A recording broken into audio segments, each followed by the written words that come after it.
Na mtazamaji wa Kishki TV, hapa ni katika eneo la Keko, eneo ambalo maarufu zaidi kwa maduka mbalimbali ya bidhaa za sofa, lakini pia na bidhaa zingine mbalimbali za nyumbani ikiwemo rangi. Na jioni ya leo kuanzia majira ya saa 1 hadi muda huu majira ya saa 4 za usiku kulikuwa na ajali ya moto ambapo imeunguza zaidi ya maduka 15, huku mali zikiwa zimeteketea kwa baadhi ya maduka, wengine wakiwa hawajapata kitu chochote. Kwa hivi sasa jitihada za jeshi la zimamoto na uokoaji zikiendelea kufanywa katika kujaribu kuuzima moto huo, huku wengi wakisifu kazi ambayo wameifanya kwa sababu wameitika kwa mapema na mpaka muda huu ikiwa wanaendelea kuuzima moto huo. Hapa umetokea ajali ya moto ambayo bado chanzo hakijajulikana sababu ni nini, na kama unavyoona ofisi nyingi zimeteketea. Hii ofisi hapa mbele ni ya kwetu sisi Mwakisoku Company Limited, na tulikuwa na ofisi nyingine ya wakala ambayo iko chini ya Simon Warioba, na tulikuwa tunauza sisi magodoro ya sofa ambayo yameteketea yote kama ambavyo mnaona, mteketea mpaka chini, lakini kadhalika na fedha tumepoteza pamoja na mashine mbalimbali za wakala na vitu vyote vilivyokuwa humo ndani. Kwa hiyo moto ulivyotokea, tunawashukuru tu jeshi la polisi, wamefanikiwa kuzima, lakini kama mnavyoona hatujaokoa kitu chochote mpaka dakika hii. Kwetu sisi hatujajua huku ndani labda kuna wateja waliacha hela ama kuna kitu chochote kilikuwepo ndani cha mteja na nini. Kwa hiyo hasara itajulikana baada ya kupata tathmini ya kila kitu baada ya janga hili kutokea. Kwa makadirio vile ambavyo vilikuwepo, tuachana na vya wateja. Kwa maana ya mzigo wa magodoro, kama ofisi yetu inafahamika kwa ukubwa na ilivyo, iko almost milioni 25 kwenye magodoro, kwa sababu tunauza magodoro ya sofa.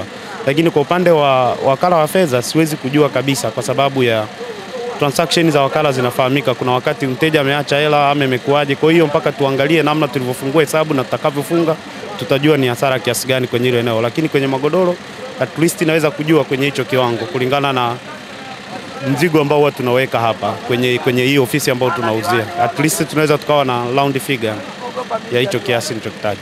Mimi ofisi yangu ni hapa ya sofa. Kwa tathmini bado sijafanya tathmini, ila ni karibia seti 10 zimeungua, 12.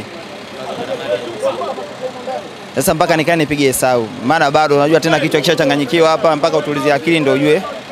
Kuna chochote ambacho umekiokoa? Hapa nimefanikiwa kuokoa hizi hapa, nimetoa seti 3. Kuna baadhi hizi hapo nimetoa, ziko hapo nyuma ndio nimefanikiwa kuzitoa.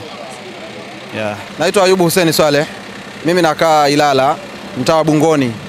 Wakati mimi ni dereva bodaboda, wakati natokea Ilala nakuja hapa Keko, nafika ndo naanza kuona moto unaanza kuwaka. Nikampeleka abiria, narudi nakuta ndo moto sasa unaonekana unatokea ndani kuwaka kutoka juu nje. Ikabidi nitafute sehemu ya kupaki, nikapaki, maana watu walikuwa wanashangaa, wana rekodi, wanaookoa vitu hawana kuwasaidia.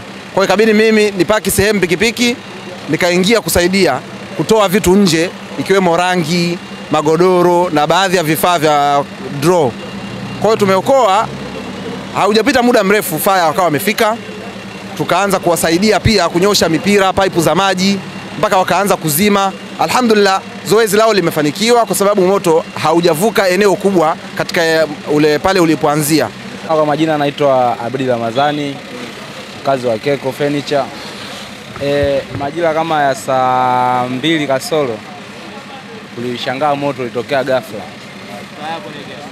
Moto ulitokea ghafla ambao hatujatarajia, yani kwa sababu tulikuwa na shughuli zetu za kujiandaa kwa ajili ya kuondoka majumbani kwetu, kwamba tayari giza lishaingia, ngoja tujiandae ili tufanyaje tuondoke nyumbani. Ila hatujakaa vizuri, tunashangaa majirani wetu wanapiga kelele wa moto, kama bwana moto. Tukaona basi ngoja tufanyaje, ngoja tuache kwanza shughuli zetu tukimbilie kwenye moto. Ndio tunafika sehemu ya tukio, ndio kama tunavyoona moto, watu hawajachelewa ndio kupigia fire. Yaani kikubwa tunashukuru sana jeshi la zimamoto kwa sababu wamefanya kazi yao kubwa sana mpaka jinsi mnavyoona hapo, japokuwa baadhi ya mali zimeteketea. Tunavyoona maafa yalivyotokea hapa, ndugu zetu wamekula hasara. Haya maafa yameanza kutokea kama saa 1:30. Watu wamepoteza mali zao. Ila kwa mimi kama mimi namshukuru Mwenyezi Mungu. Yaani fire wamepambana. Yaani fire umepambana mpaka kuokoa mali za watu zingine zijaguswa kutokana na maafa yaliyotokea. Tumo katika kuokoa kwetu, tumeokoa vitu vingi kama unavyoona barabarani hapa. Ukiviona tumeokoa, viko hapa. Tunashukuru ulinzi wa polisi upo, hamna maafa yote yanotokea, mtu kuiba, kufanyaje, hakuna. Tunashukuru usalama upo, umelinda mali za watu, na mimi kama mimi nimewapongeza fire, wamefanya kazi kubwa sana. Kishki TV, nuru ya dini yako.